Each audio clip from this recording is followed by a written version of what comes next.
Hello and welcome. Not many people have their appointment to a new job announced by the UN Secretary-General, but it's true of today's guest. Last month, UN Secretary-General Antonio Guterres announced the appointment of Susan Brown to the post of Assistant Secretary-General of the UN Development Programme. And she will also be Director of UNDP's Bureau of Advocacy and External Relations. When you look at the Secretary-General's press release about Susan, you can certainly see why she's been appointed to this very senior role, and I'll drop the link into the show notes so you can read it. One of Susan's earliest jobs was heading up the North Queensland Conservation Council. After that, she had a 5-year stint as a senior crossbench political advisor in Canberra. Susan then worked as a journalist and after that headed to Geneva to manage global and regional policy for environment group WWF International. After 11 years with WWF, Susan was headhunted for a senior post within the vaccine alliance known as Gavi, which works in partnership with the World Health Organization and UNICEF, as well as philanthropic organizations, to get vaccines into developing countries and accelerate primary health care in those countries. Her 5 years at Gavi included the tumultuous COVID pandemic years, which put to test Gavi's goal of leaving no one behind with immunisation. Susan then worked as an advocacy, diplomacy and communications consultant at large for organisations with specialties in health, environment, foreign policy and sustainable development. It's an extraordinary career so far, and it makes Susan the perfect person to talk about how international and multilateral negotiations on climate, nature and sustainable development are evolving. And it also makes her the perfect person to explain to us how negotiators and advocates can help move those negotiations forward. Before we meet Susan, I should point out that she will be sharing her insights on the changing face of international sustainability diplomacy in a personal capacity, based on her decades of experience in how decision-making occurs at the highest levels. So, welcome, Susan. Congratulations on the new job. Can I start by asking you, when you look back on your career so far, what have you been most proud of and why? Thanks, Murray. Very pleased to be here. If I have to think of one thing that really strikes me, it's the ability to help others come in and make an impact in that field. And I've particularly focused in the last 20 years on women from developing countries. So finding the resourcing and funding to be able to bring people along to the negotiation space and work with them until they understand it, till they feel confident in it, and they can then represent their own views, their own experiences, their own ideas. And I've been able to do that so many times in so many negotiations, and you can really see what a difference it makes to bring in that perspective from country level, and that makes a profound difference, I think, to the negotiators as well, to hear this. So I've enjoyed having the opportunity to do that. I can imagine that would be transformative of negotiations, or often be transformative of negotiations, to have those voices heard, which are so often not heard. So let me turn now to the more general theme of sustainability diplomacy. And in our chat earlier, you said something that really struck me about the way international negotiations are conducted these days. You said that there is more space now for people with really good ideas, wherever they come from and whoever they represent. Could you expand on that? Why is that more the case now? And can you give some examples of this occurring? Yes, I think we're getting to this crunch space in humanity and in our relationship with the environment and with societies where things are getting extremely difficult. And whether that's the difference in terms of who has access to the resources and benefits of the resources, the decision makers, how to deal with waste, how to deal with climate emissions, how to deal with loss of soil fertility or disasters. And governments are really grappling with this. And I think when I started, what seems like a long time ago now, governments were looked at to be the ones that had the ideas. They were the decision makers. They took primary responsibility for the regulation and primary accountability for the outcomes. But often when I'm talking with governments now, they face the same sorts of situations and concerns about how to deal with the impact of the issues that we're trying to deal with as well. And they're also looking for ideas. So I find that there's much more openness and willingness with delegations to sit down and have really good conversations about, here's an issue. And instead of being in denial, it's not an issue, or it's not such a big issue, or don't worry, we've got this, they'll say, well, actually, we do have an issue with this in our country. This is the way that we're managing that issue. We can see with the trend line that it's not going to be good enough. What sort of ideas have you got? Or could we have some more information about this? And I often find leaving negotiations now, I have a list of countries that will have said, oh, could you send us this? Or, we want to know more about this particular concept. Or, you said that this is working in a particular country. Do you know someone we could contact about that? I mean, that's not to say that governments don't have their own sources of information, but as negotiators, they're very much more willing to seek ideas for how to navigate the circumstances they're in. And that's whether those circumstances are at the decision-making level for whatever agreement or treaty or instrument they're working on, or whether they're technical ideas that they need in order to be responsible for and set the tone for management of the issue under question. So governments are more receptive, which is an excellent thing. But I guess, how do people, with good ideas, or organisations with good ideas, whether they're involved in these negotiations as official negotiators or as campaigners, how do they refine their proposals, build support for them, and get them noticed by the right people? Because I'm guessing it's not as simple as sort of simply rocking up on day one of a UN negotiating session with some notes on a piece of paper. There must be a huge amount of groundwork that's involved. Yeah, I often, in the negotiations, sometimes thousands of people can be there. So by the time you have 193 or 194 countries, depending on the negotiation you're in and which countries are party to or recognised or have ratified. So you'll have loads of countries, each of them in their delegations, their delegations could go from 1 to 50 or even 100. I've seen really big delegations sometimes. And you'll have loads and loads of influencers there, those who want to have an impact. And they could be from the private sector, they could be academics, they could be campaigners. But I only see very few who actually have an impact on the negotiations. There's quite a lot of those who do wander around a bit lost, or who use the conference for other purposes, for furthering their own particular workspace agendas.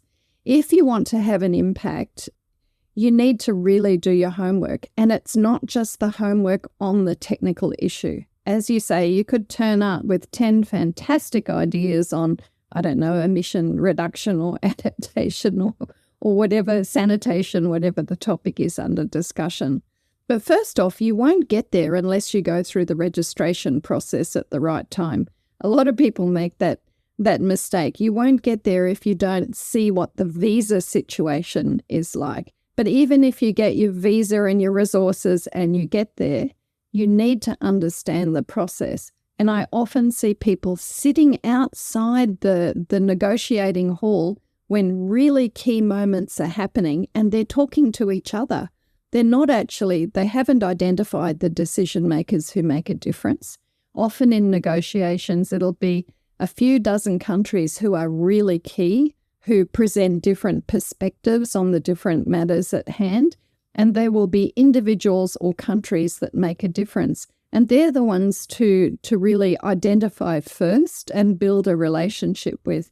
They're not in the room when when countries sit there in the plenary and give their opening statements.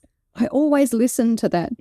And now I'm finding that some who are there will say, oh, well, we could just get AI to tape that and read it later. And I really think they're missing the point, because the political dynamic is listening to and understanding the signals. You build that over time, but you can also get that from asking others who are experienced there and listening for yourself. If you listen to the signals given in opening statements, you will very quickly understand where countries are offering flexibility to move towards something more progressive, or where they're drawing a hard, what's called a red line, and saying, no, we won't accept that. Now, by the end of a negotiation, those red lines will certainly move or may move. But I think it's very important to understand the rules of procedure around the discussion, exactly what's on the table, and then be prepared with your ask, and have your ask written in such a way that it works with the process and the substantive issues on the table. It's no good turning up with a 300-page report and saying, we want all these recommendations in this outcome. That's not how it works. So you have to match your ask to what's on the table. You have to listen to the decision makers, meet with the decision makers, and pitch your ask in such a way that it's possible for them to take up your suggestions. And then the final thing is, you need to understand the difference between your perception of the reality you're in, how you think it works, your assumptions about others. So that's your perception. The world agrees with me and the way I make sense of it. You need to take yourself out of that and think from the perspective of the decision maker, what are their needs? Why do they have this position? What in their position could be adjusted to take up my ask, and what would convince them of that? So think about it from the perspective of others, and then tailor what you're asking for to fit in with their needs in the negotiation. And I imagine the sort of key perspectives that are shaping how they might respond in a particular negotiation is completely unrelated in some ways to what's actually being negotiated. It might be about climate change, but there's other sort of geopolitical factors that might be influencing the amount of ground that they're prepared to give, or the amount of pressure that they're applying to others. Is that the case? Oh, always. So when you are in these decision-making spaces, no matter what they're on, the governments are looking at their strategic interest within that particular issue or that particular sector or field, but also across the whole political field. And the power relationships mean that there are different needs in different negotiations. And sometimes what's happening in other negotiations can really rock the one you're in. I can think of a couple of examples. I was in one many years ago, and one country, which had all along said it was going to agree to a particular key issue, and I think that was one of the last ones on the table. So in a negotiation, you often have a lot of theatre right up until the last 24, 48 hours. And then they go into this, crisis mode. We're working through the night, and that's when the horse trading really gets done. Anyway, this country came in and just blocked it. And everyone was surprised, and I did a little bit of digging. And there was another negotiation at the same time in the WTO, and there was a lot of discontent with that negotiation. So this particular country, which were part of the G77, and they were leading the G77 at the time, just put negotiations on hold all around the world, waiting for some give and take in the WTO negotiation. And it nearly crashed this particular one. But what can you do in that circumstance? I mean, is that a case where, well, you do have to just sit and wait? Or can you, make sure other countries, I guess, other governments are aware of what's going on? Because I imagine often other governments are sort of blissfully unaware of the true reason for that kind of stonewalling. Some will be unaware, some will be very aware, and there's a lot of work that gets done behind the scenes. I mean, I always say to advocates, and I'm old enough now to be invited to teach advocacy at various universities, is figure out the difference between being a decision maker and being someone who wants to have impact or influence the decision. Some of the things are in your control, an awful lot is not in your control. In that situation, that's out of your control. Really, that's up at the level of the gods. They'll figure it out. There's some politics that need to happen, and it's a political decision-making space. Another thing is you really do need to play the long game in these. It's very difficult to turn up to a negotiation, have an impact, and get the change you want tomorrow. You're in these things for years. You develop relationships over years. If you're a student of politics, it's a very enjoyable journey all the way along. Sometimes you can have an impact, though. There was one negotiation I was in where two main political groupings were going to have a huge impact on an outcome in terms of, I think it was wildlife trade. And one particular regional political grouping had forgotten to inform the other one what they were going to do and when they were going to do it. And it became an issue about respect and about culture. And I remember working behind the scenes with a colleague to try to patch up that relationship in a sense, to figure out a way to buy time, to save face, to stop the resolution going down on the table when the other regional grouping were going to reject it because of this issue around respect, and then to try to bring them together. And as a third party, it was actually possible to bring them together, to help kind of smooth things over and then focus back again on the issue. And that actually went up to presidential level and was sorted out. I think one thing to understand is there is an awful lot of goodwill to find in government negotiations. Yes, there are things that, different sides have very strong disagreement about, but if they're in these rooms, they're there to talk. And a former Secretary General of the UN said, the UN isn't there to take humanity to heaven, it's there to prevent humanity from hell.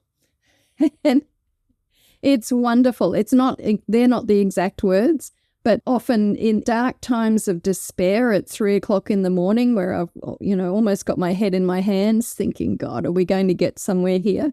I remember that. Yes, that's an important point, that there is a lot of goodwill.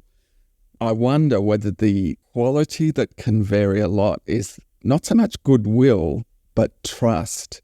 And, trust is in so many ways the thing that determines whether a process, a negotiation will succeed or fail. I mean, how important is it for people who want to try and influence negotiations in a positive way to help to build that environment of trust? And what are the ways they can do that? I think trust is absolutely essential, and that's at the personal level. People that you are working with need to be able to trust you, and right up to the delegation level. And also, very importantly, the chair of the process. So in international negotiations, the governments get together and they decide, and it'll often be take it in turns. It needs to be a country from this region, or we need more and more, it's 2 or 3 countries across different regions. It's your turn. But often the issue of trust in the chair playing a very fair role, is the key to whether an outcome is more ambitious or less ambitious. And I have seen some absolutely fantastic chairs over the time pick up a negotiation from where it's really been stonewalled and work with delegations one by one to say, okay, where can we move here? Where can we move there? And negotiations are like icebergs. 7/8 of it you don't see. It's under the surface. It's happening in the Vienna Cafe or the Serpentine Cafe, depending what city you're in, or it's happening in WhatsApps, or it's happening between capitals as the phones run hot. Going back to the personal trust issue, I have always been a don't kiss and tell person. So if a negotiator says to me, look, I want to let you know in confidence what's happening, or they might test a concept, what if we move here, or what if we try this, or look, this is the language that's being floated at the moment, can you give me your view? I don't share that with others. And because of that, people have really trusted me over the years to test concepts or to talk about things. And you can then start thinking to yourself, okay, well, if this country is going to do this, maybe if I could work with other countries on, this, we can start moving to a space where the parties are coming closer together. And you do need to play the long game there. So I think that not kiss and tell. And I've always told my delegations that, look, if you're being told something in confidence, you don't need to tell me who or exactly what. Just let me know there's an opportunity there. Roughly tell me how you're going to deal with it and tell me what you need. And the other thing I do, and this might be anathema to many, is I don't tweet and I don't put on LinkedIn and I don't go out into the public space. I was really happy to meet XYZ and talk about XYZ. Because if diplomats in a very sensitive space think you're going to go out and, tell others what they're telling you, then you're only going to get, the very bare minimum of what's going on, if they talk to you at all. I wanted to come back to a term that you use, which I love, and it seems to me very true. You talked about the theatre of negotiations, and you said, that 90% of what's happening is not actually visible, and we do have this theatrical performance by the parties involved. How do people get past, I guess, the theatre of negotiations to understand the real dynamics that are hidden below the surface? And can they use those theatre elements, I guess, to their advantage?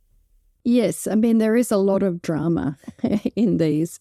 And you do need to think, I'm here to watch the show and I'm not one of the actors on the stage. And sometimes I've had people come back to me in negotiations going, oh my God, this is going to happen, and they're threatening this and that and the other. And I'm just, okay, take a breath.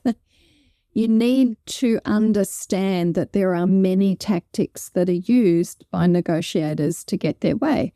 They might sort of be really firm that, we're absolutely never going to move on this. And that might be true. They may never work on it. But they also might be saying that because they know someone else wants that an awful lot.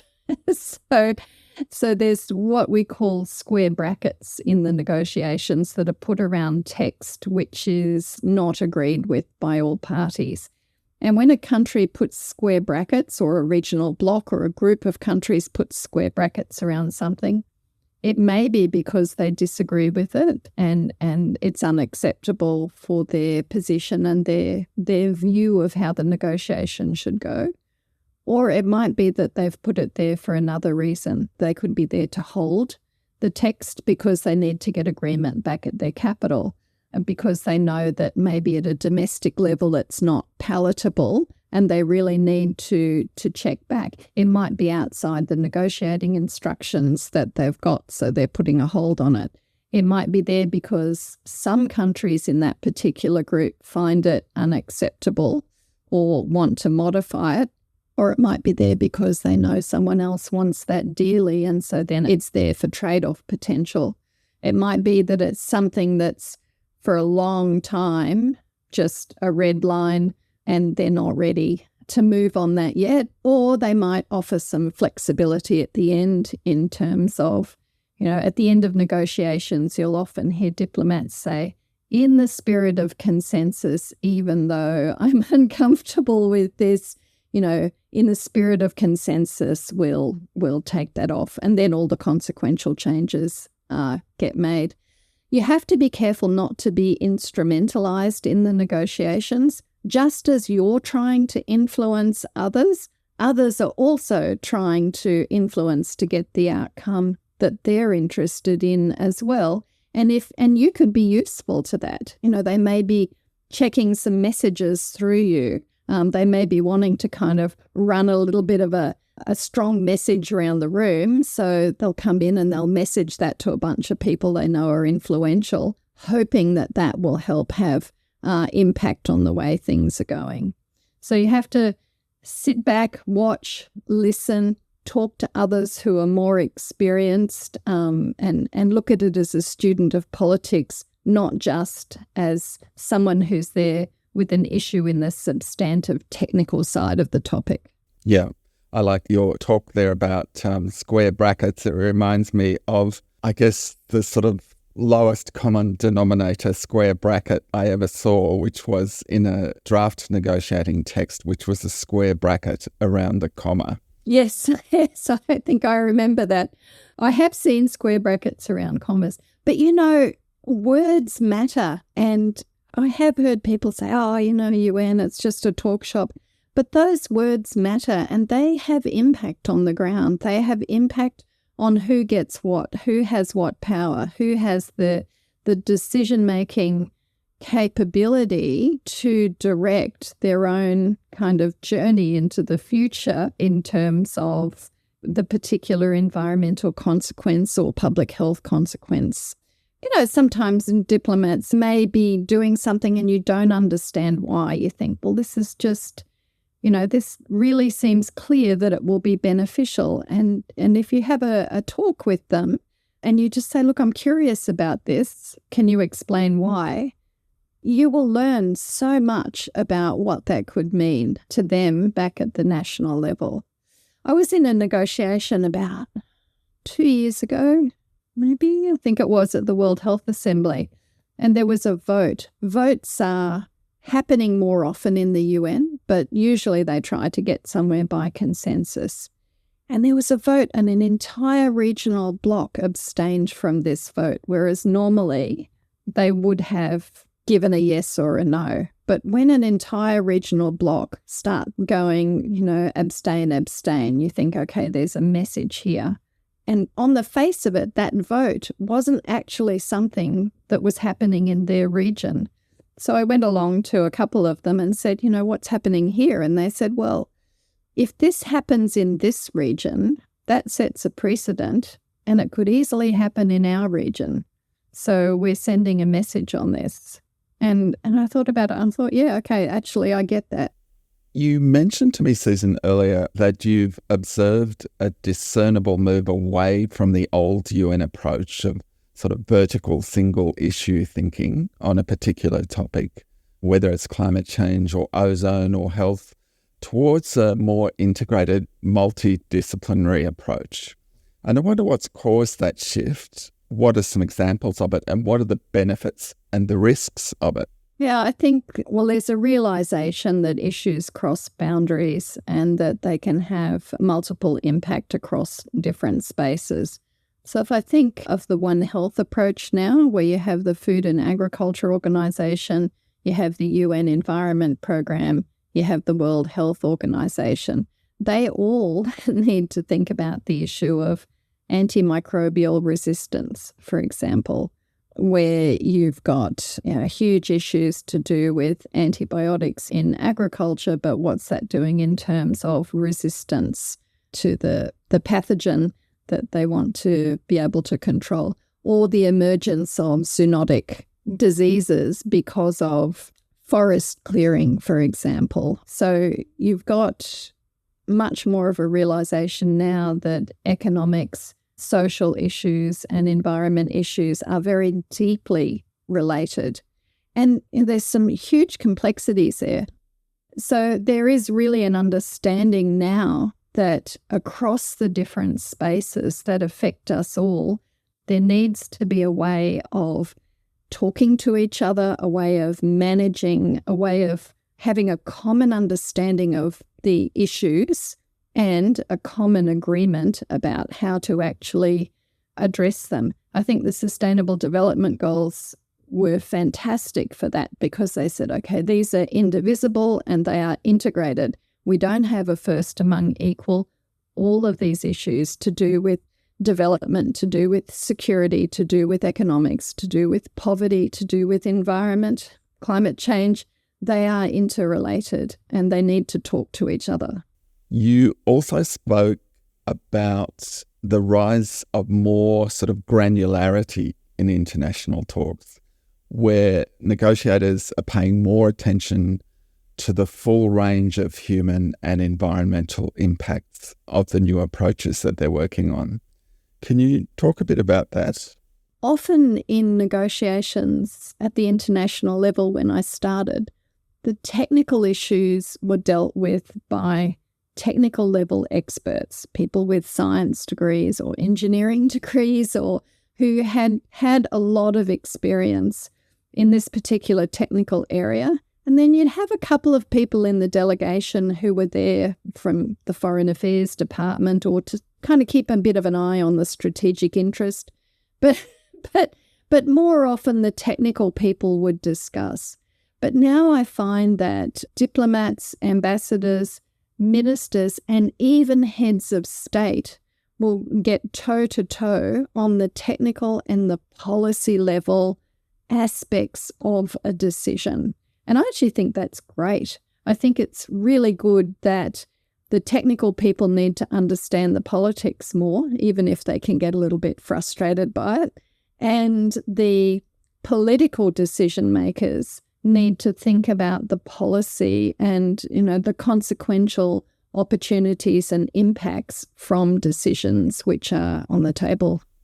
Yeah, that sounds like a really positive trend to have the actual top decision makers fully engaged or close to fully engaged in some of the technical aspects of the text that they're negotiating. I wonder if I can ask you about the role of forums and organisations that are not typically thought of as being sustainability focused. We've got forums like the G7 and G20 and financial institutions like the multilateral development banks. They seem to have an increasingly important role. Is that the case? And what are the ramifications of their greater involvement in the process? Well, it depends who you ask and when. Sometimes you're talking with negotiators in one space and they think, no, we need to own this space. We know what's going on. We know where the bodies are buried. We know, where the trend lines are. The last thing we want is for that decision-making power to go elsewhere. And then you'll talk to people in another space saying, goodness, they're making decisions over there and that's going to implement us. We need to have a piece of this. And so it makes me laugh sometimes because you'll be progressing along quite well in a negotiation and there'll be, more ambition and the dynamic will be getting much warmer and you get to a point and the term is, you get to a ripe discussion where they're ready to make a decision. And then suddenly it'll be listed for, a G20 thing and then everyone starts focusing on that and there's a buzz over there. And you think, okay, well, it can now start going out of control. You often see this in the different decision-making spaces. And there's a cost and a benefit to it. So if I take, for example, Geneva, you'll have a lot of public health discussions that happen here around the World Health Organization. But that generally is about health ministers. And a minister in a cabinet is often not as important as a head of state or a head of government. So sometimes you kind of need to kick a decision upstairs over to the UN General Assembly and have a special head of state day on an issue in order to bring that level of gravitas, that level of importance, and you hope for that decision which then creates a whole of government outcome. So you will often see around the UN General Assembly that they'll have, a special climate day or a special day. This year it was on antimicrobial resistance. Last year it was on universal health coverage. One year I was there, it was on biodiversity. And so they'll list those days in the lead up to a very important discussion that might happen at ministerial level as a bit of a warm up and to give that strong political signal. It's okay, will kind of release the pressure that's happening downstream at a ministerial level. I would say, there is a lot of energy that's going into G20, G7, but they are discussions among those that have, the most flexibility, the highest GDP, and they are small group discussions. I actually think there's some really interesting discussions that happen at ASEAN or at the Africa Union. And often influencers miss that and they'll immediately gravitate towards G20 because everyone's hearing about G20 and, oh yes, there's a finance ministers meeting, we need to have something happen there. But I would also say, think about the regional banks, think about the regional processors. They know their regions and they're much closer to what's going to happen at country level. And, you can have all the decisions in the world at the very high level, but unless they're actually implemented at country level, unless we see mitigation at country level, unless we see a change in the way that issues are managed there, the resources available to implement those issues, then, we're still going to be facing the same conundrums in the future that we are now. Those are excellent insights, Susan. Before we go, I wanted to ask you, what advice would you give to people who've just started working in climate change and sustainability, or who are soon to enter the workforce and who want to achieve real lasting change? I think being open, not making assumptions. There's some groupthink that tends to happen in these where, you can see people run off and kind of sit with and hang out with their own echo chamber. I would say get out of your comfort zone. Don't just talk to the countries that you know or that you think are the most powerful in the negotiations. I would say listen and learn from a variety of people across a variety of experiences and understand from their perspective how they see what's on the table at the negotiation, what their needs are, and think, how you can assist the negotiation to get to a better outcome by working with them. So I would say don't have assumptions about the motivations of others. Listen and learn from those who've been in for a while, and then be very focused about what it is that you want to achieve and what you can achieve. That's certainly one bit of advice. And be prepared to be surprised. It's quite interesting in discussions when you find some flexibility or some interest, and then you can work with those particular decision makers on that. The other thing that I would suggest is be very clear about what outcome you want.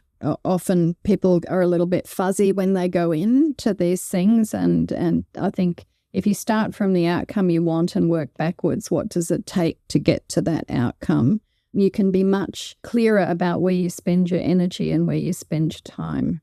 And help others. That's another thing. Help others when you can, all the way through. That's it for today, folks. I'm Murray Griffin of communications consultancy Earth. Thanks to design agency Hortensia and sound engineer James Miller for helping to make this happen. And a big shout out to Jeff Scott and to Katie Kujaki. See you in 2 weeks.